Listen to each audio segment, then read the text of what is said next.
할렐루야.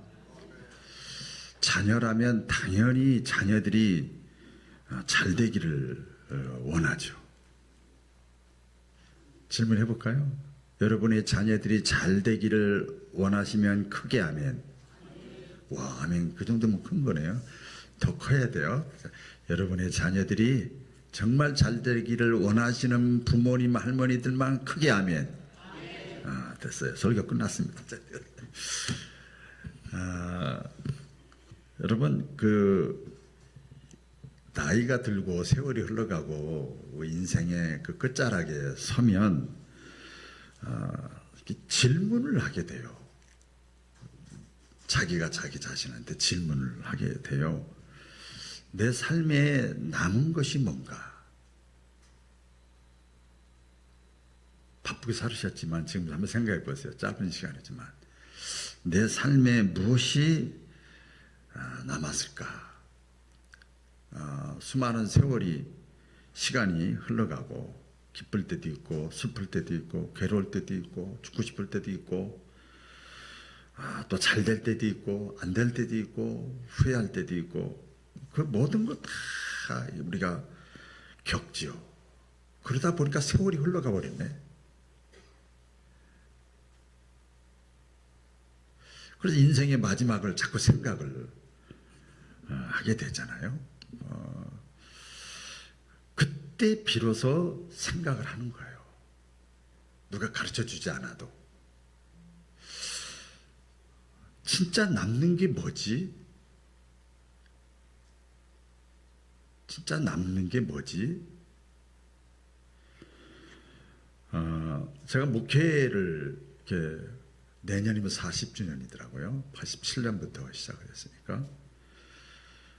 그래서 우리 성도들의 가정에 많은 인생의 마지막 그걸 함께하는 장례식이잖아요. 그것을 보면서 깨닫는 게 참 많아요. 여러분도 같이 참여도 하셨겠지만은 장례식장에 가면 좀 이렇게 무겁고 침울하고 조용하고 슬프고 안타깝고 그래요. 근데 화려한 이력도 그때는 필요가 없더라고요. 뭐 재산이 많은 것도 필요가 없더라고요. 그 죽은 망자 앞에서는. 그 순간에는 아무것도 의미가 없는 거예요. 그때 많은 사람들이 이렇게 수근수근 되는 건 아니지만 이렇게 생각을 하죠. 조용히 생각하는 것이 있어요. 저 사람의 자녀들은 지금 어떻게 살까? 저부터라도 그것부터 물어봐요. 저 사람의 자녀들은 지금 어떻게 살까? 여러분의 자녀들은 지금 어떻게 살고 있습니까?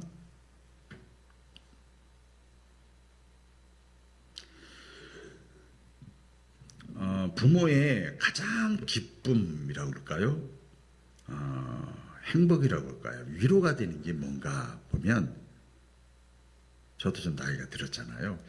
내 자녀가 믿음 안에서 바르게 반듯하게 살아가는 모습을 멀찌감치 조용히 이렇게 지켜보는 거. 그때 참 흐뭇해요. 저도 자녀가 있으니까 중보기도 하잖아요. 자녀가 곁길로 나갈 때는 막 속이 아려.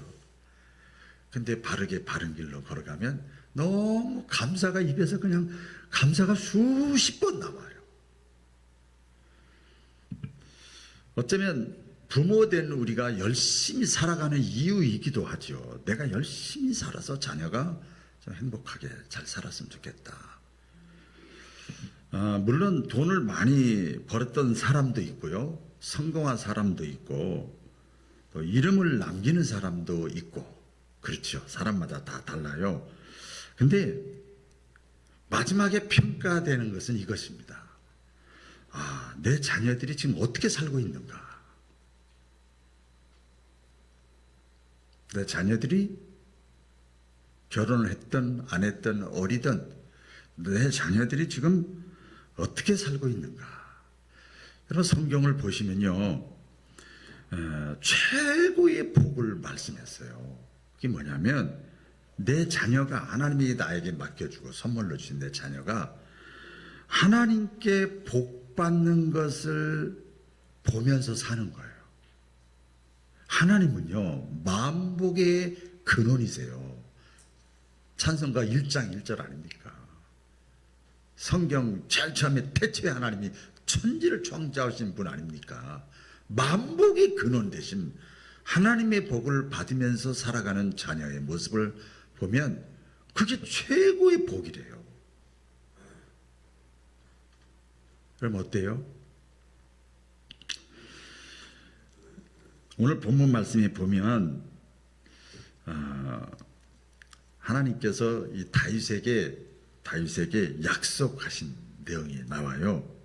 근데 거기서 보니까 자손까지 하나님은 동시에 생각하시는 거예요. 자손까지 보세요.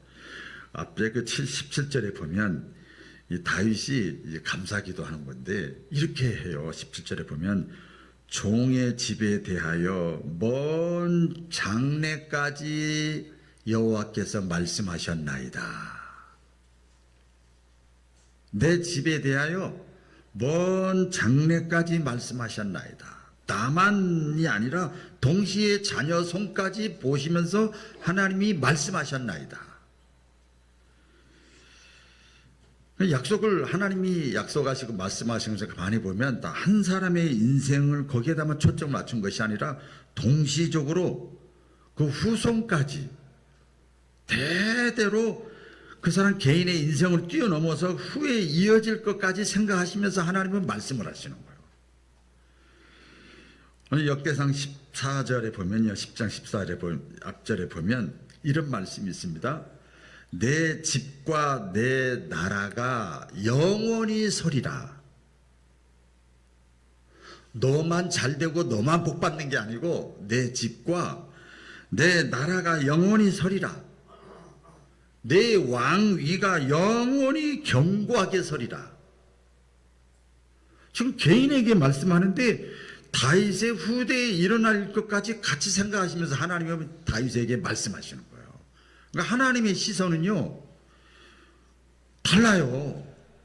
멀리까지 보시는 거예요. 지금에만 머물지 않고, 지금 당장에만 머물지 않고, 다음 세대까지, 그 후손까지 하나님의 시선이 이렇게 엮어져 있어요. 그런데 이렇게 보면요, 종종 이렇게 말씀하시는 분이 있어요. 나 혼자만 잘 되면 되지 뭐. 나 혼자 내가 잘 살면 되지 뭐. 조금 자녀가 있으면 또 이렇게 또 얘기를 하죠. 내가 병 안 나면 되지 뭐. 자녀들한테 민폐 끼치면 안 되잖아. 내가 건강하게 부담 주지 않고 피해 끼치지 않으면 되지 뭐. 얼마나 소극적입니까? 근데 하나님은 말씀해요. 나는 너를 통해서 그 다음을 이어가고 있단다. 따라해 보겠습니다. 나는 너를 통해서 그 다음을 이어가고 있단다. 오늘 말씀의 핵심이 그거예요. 나는 너 하나만 보지 않고 너를 통해서 내 자녀 손들과 연결해서 같이 보고 있다. 그렇기 때문에 여러분, 이 부모의 믿음이 진지해야 됩니다. 남자 여자가 결혼하기 전에 자기밖에 모르다가 결혼하면 남편 생각하고 아내 생각하고 시부모 생각하고 자녀 생각하고 하는 것처럼 부모가 되면 내 신앙이 어떠냐에 따라서 자녀에게 그대로 영향을 끼치기 때문에 부모된 저와 여러분들의 신앙은 진지해야 돼요. 깊어져야 되고요. 형식적이고 습관적인 것 스스로 막 내려놔야 됩니다. 이게 뭡니까? 내가 예배 드리는 것, 그 예배 드리는 모습 하나하나, 내가 성경의 하나님의 말씀에 내 상황 속에서 순종하는 것, 그 모습 하나하나, 내가 말 한마디 하는 것, 그 한마디 한마디가 자녀들의 삶 속에, 머릿속에, 내릿속에요, 그대로 꽂힙니다.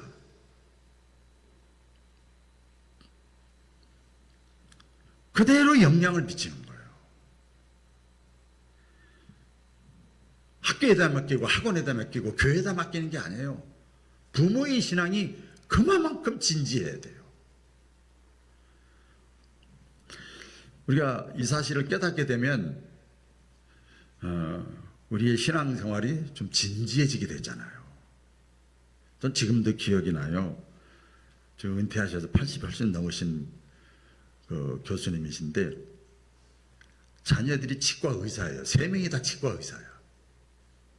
병원을 서울에서 크게 차리고 있는데 문자를 매일 보내는 거예요. 매일.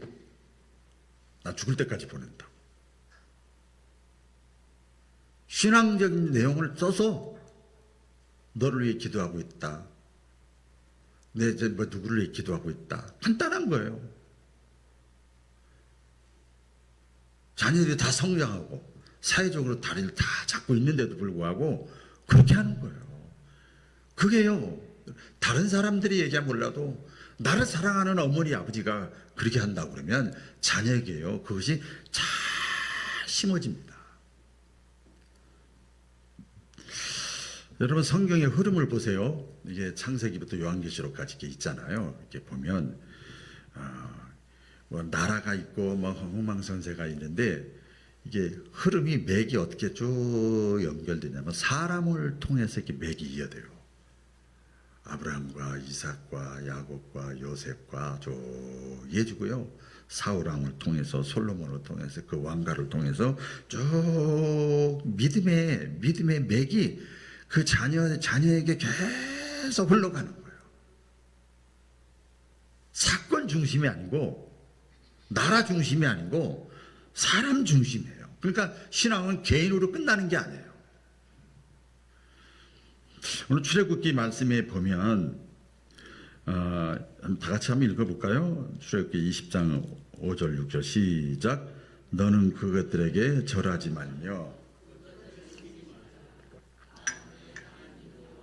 질투하는 하나님이신즉 나를 미워하는 자의 죄를 갚되 아버지로부터 아들에게로 3, 4대까지 이르게 하거니와 나를 사랑하고 내 계명을 지키는 자에게는 1000대까지 은혜를 베푸느니라.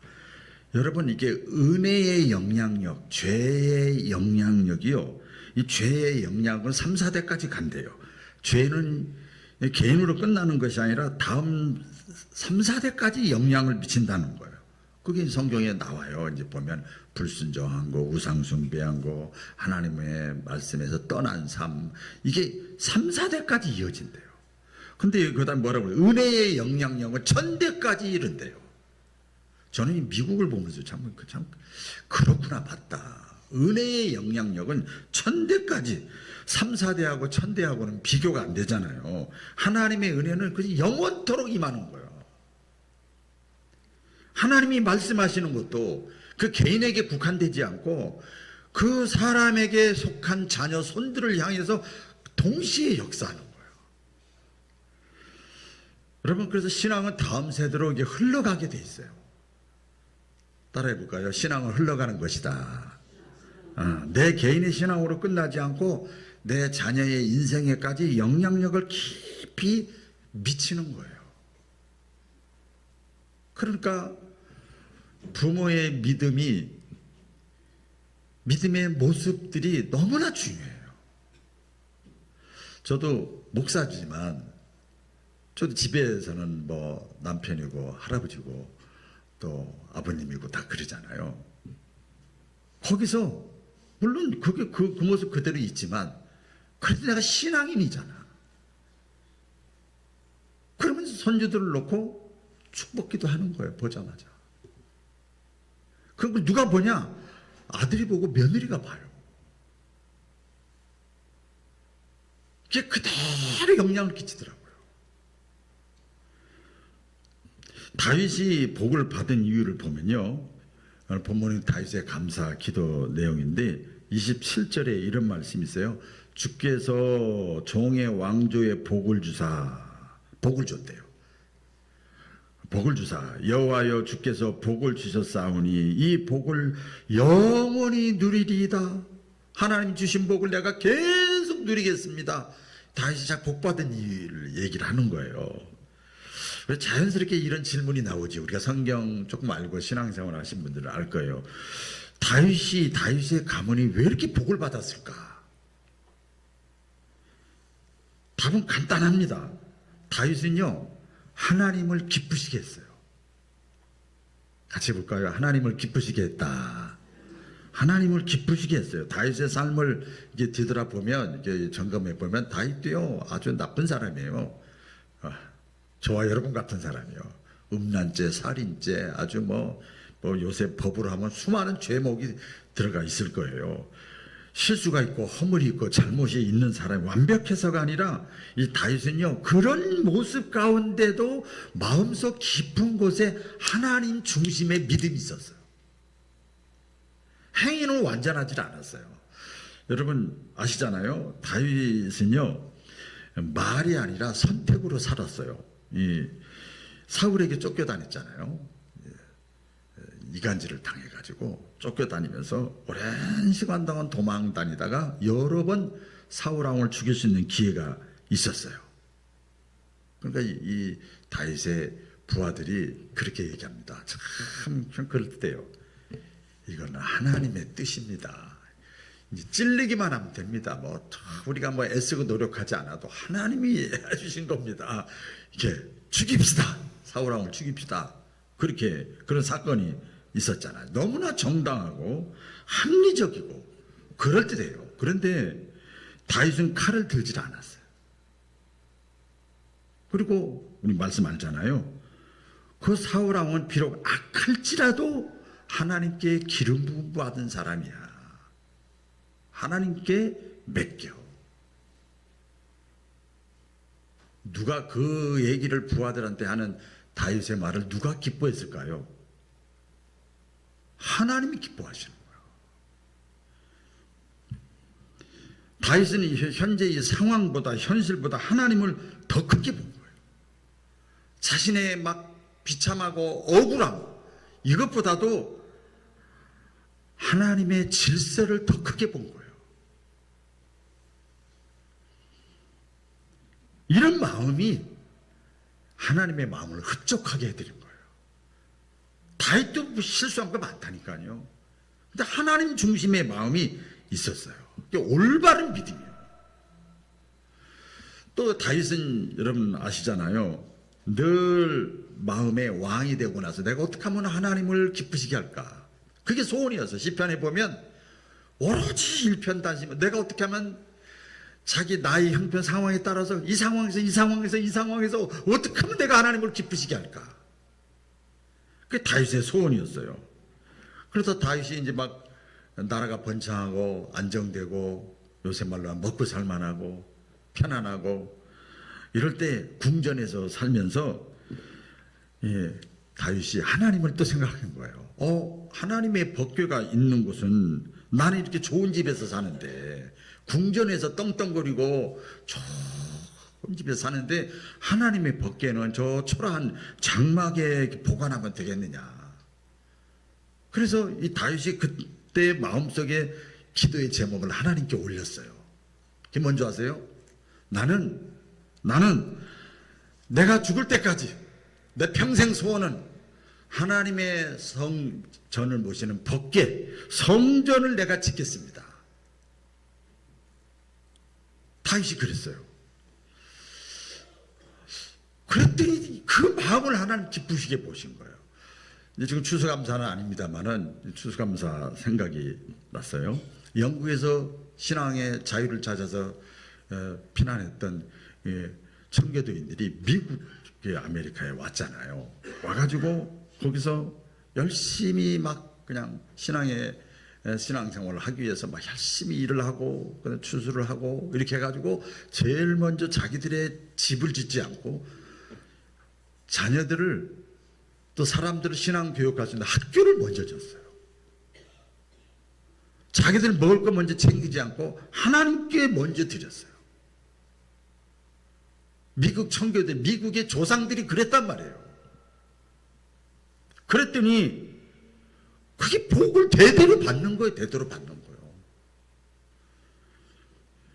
이 다윗이 품었던 이 하나님을 향한 사랑, 헌신의 마음을 하나님은 기쁘게 보시는 거예요. 저와 여러분의 삶도 다르지 않습니다. 하나님은 오늘도요, 완벽한 사람을 찾는 게 아니에요. 저는 목회하면서 우리 성도들이나 또 뭐 주변에 많은 사람 보면 저 사람이 뭐 이래 저래 막 행위를 놓고 저 사람이 말이야 이래 저래 뭐 이름값도 못해 직분값도 못해 막 이런 소리들이 많아요. 물론 그 말이 뭐 얼핏 보면 틀린 말은 아닙니다. 완벽한 사람은 이 세상에 한 사람도 없어요. 그러나 마음 중심이요. 여러분 베드로가 주님의 사랑을 다시 받고 쓰임 받은 게 왜 그런 줄 아세요? 3번이나 부인했던 베드로예요. 근데 중심이 주님 사랑하는 마음이 그래도 있는 거예요. 내가 비록 내 기독교적인 관점에서 보면 내 행위나 모든 것이 부끄러운 것이 많이 있다 할지라도 하나님을 향한 중심의 마음, 그걸 하나님은 기쁘게 보신 거예요. 이제 저와 여러분에게 주어지는 후손들이 복을 받고 잘 되기를 원하는데 그러기 위해서는 여러분 준비해야 됩니다. 따라해보겠습니다. 준비해야 된다. 준비하기 싫어요? 다시 준비해야 된다. 많은 부모들이 얘기를 합니다. 나는 자녀가 잘 됐으면 좋겠어요. 잘 됐으면 좋겠어요. 목사님 내 자녀 이래요 저래요. 그 마음이 간절한 게 다 보여. 근데 마음 먹는다고 자녀들이 잘 됩니까? 성경의 말씀에 가르쳐 줬어요. 자녀가 잘 되게 하려면 길을 준비하라. 길을 준비하라. 아브라함 여러분 아시잖아요. 아브라함, 이삭, 야곱은 축복의 조상이라고 표현하잖아요. 아브라함이요, 하나님께서 고향을 떠나라 그러니까 떠나고요. 그 다음에 내 아들 100세 때 낳은 이삭을 바쳐라 그러니까 바치고요. 근데 성경에 보면 아브라함은 자기 아들이 죽어도 하나님이 더 큰 것으로 채워줄 걸 믿었대. 갈 바를 알지 못해도 하나님을 신뢰하는 거야. 그걸 하나님이 기쁘게 보신 거예요. 철저한 순종으로 준비를 한 거예요. 아브라함이 그래서 이삭이 복을 받았어요. 다윗은 아까 성전 짓는 게 소원이라고 그랬잖아요. 그런데 하나님께서 야 너는 피를 많이 흘려서 전쟁을 많이 해서 아야 너는 성전 지을 수가 없어. 네 마음은 갸륵한데 안 돼. 그럴 때 다윗이 아이고 나 포기할게요. 그게 아니고 그래요? 그럼 아들 솔로몬이 성전을 지을 수 있도록 내가 직접 짓지 못할지 할지라도 아들을 통해서 내가 성전을 지을 수 있도록 내가 준비할게요. 그 재료를 준비하고 설계를 준비하고 환경을 준비하고 모든 것을 후손이 잘 되는 길을 잘 닦아놓은 사람이 다윗이에요. 아시잖아요. 반면에 사울 왕이라는 사람 있어요. 어떻어요? 우리 잘 알죠? 처음에 겸손했는데 왕이 되고 나서 교만해졌어요. 하나님보다 자기 생각이 우선이었어요. 불순종했어요. 그 결과 가문이 무너져요. 그런데 그 가문의 가운데 사울의 아들 가운데 누가 있었냐면 요나단이 있었어요. 요나단. 따라 부를까요? 요나단. 성경에 보면요, 요나단은 다윗과 친구예요. 그리고 요나단 노래도 많이 나오죠. 찬양도. 요나단이요, 믿음이 너무 좋았어요. 성품도 좋았어요. 이 말씀은 좀 깊이가 있는 말씀이기도 합니다만은, 그런데 아버지 사울이 악하니까 아버지 때문에 요나단이 무너졌어요. 성경에 그 내용이 자세히 나와요. 아버지 때문에 무너집니다. 이 부모의 신앙이 이 자녀의 인생의 영향으로 치명적으로 끼친다는 걸 우리에게 보여주는 사례입니다. 이제 말씀을 정리를 하는데 저와 여러분들이 무엇을 남겨야 될까? 자녀들에게 재산도 남기고 학벌도 남기고 기반도 남기고 땅도 남기고 집도 남기고 물론 다 필요하죠. 그런데 성경에서도 하나님이 말씀하시는 결론은 그겁니다. 하나님을 기쁘시게 하는 삶을 남겨라. 하나님을 기쁘시게 하는 삶의 모습을 보여주라는 거예요.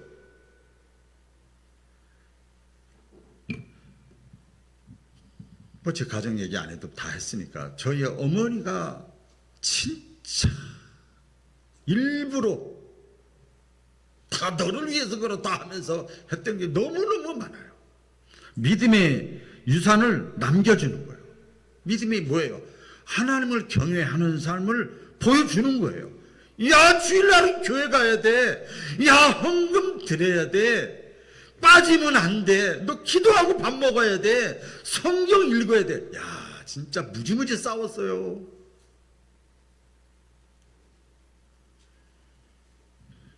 근데 그게요, 다 떨어져 나가는, 새는 것 같은데, 그게 쌓여 있더라고요. 제 삶에 쌓여 있더라고요. 기도도 마찬가지예요. 자녀를 위한 기도. 아이고, 비 오는데, 눈 오는데, 다 명절인데, 왜 엄마 왜 교회 가고 그래? 누구도 안 가고, 누구도 안 가는데 왜 이별나? 너희들 때문에 간다. 아이고, 무식해. 어머니를 그냥 광신적으로 믿어 별 핍박을 다 했어요. 근데요, 그게 제가 지금 이제 신앙생활을 못해 저도 그렇게 하고 있더라고요.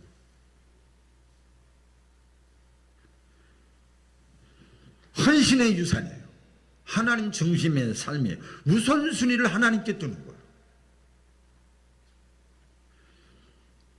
여러분, 자녀 주일에 이번 주 지나면 또 올해는 끝이잖아요. 우리 마음의 다짐을 했으면 좋겠어요. 나는 하나님을 기쁘시게 하는 부모가 되겠다. 나는 하나님을 기쁘시게 하는 모습, 하나님을 믿는 믿음의 모습을 자녀들에게 내가 보여주겠다. 지금부터라도. 여러분, 80 넘으신 아버지가 이제 40대 된 직가에서 박사들한테 보내는 게 먹힐 것 같아? 안 먹힐 것 같아? 안 먹힐 것 같지요? 다 먹힙니다. 나로 인해서 내 자손이 복을 받게 해야 되겠다. 그래서 여러분의 믿음이, 여러분의 헌신이, 여러분의 기도가 자녀의 미래를 잘되게 하는 우리 바울 가족들 다 되시기를 축복합니다. 기도하겠습니다. 하나님 아버지, 다윗에게 주신 은혜를 우리 가정에도